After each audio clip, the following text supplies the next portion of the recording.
We know and understand trauma to be experiences that are overwhelming to the individual on whom it is inflicted.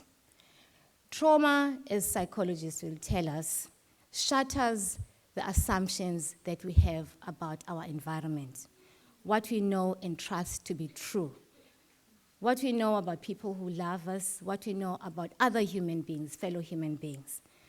It shatters our assumptions when these same people violate us in unspeakable ways.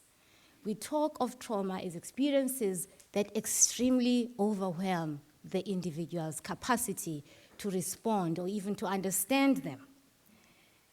Normal experiences are integrated, daily experiences are integrated into life and into memory and into our cognitive schemas.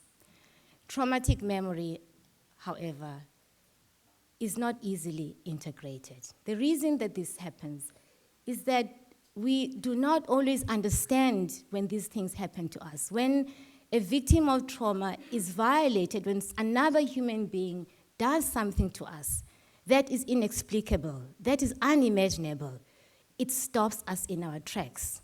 We cannot explain it, we cannot imagine it. In fact, that is precisely what is meant when we talk about experiences and events that are unspeakable, that are unimaginable. When you say people don't have the right words to describe what happened to them, it is precisely that. They don't have the right words.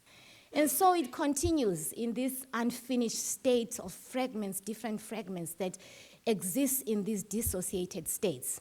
And because it is present, and because there's always this attempt to complete the story, to finish the story, it comes out in these reenactments in different ways. Women, for example, who've been abused, who sometimes end up hating their bodies and end up in situations where their bodies are abused by others through choices or non-choices, actually, such as women who are involved in sex work, for example, or women who choose partners who are abusive. This is the kind of reenactment of trauma, or people who have been abused, who become violators, who become perpetrators of abuse.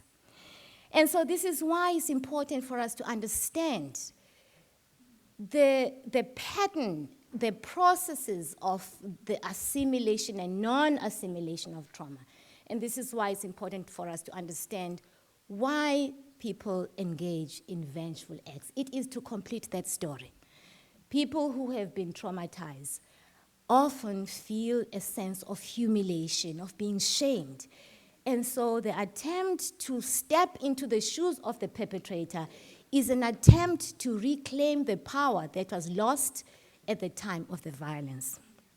And so the process of narrating our traumas must therefore necessarily be about giving back the power that was lost at the time of the trauma.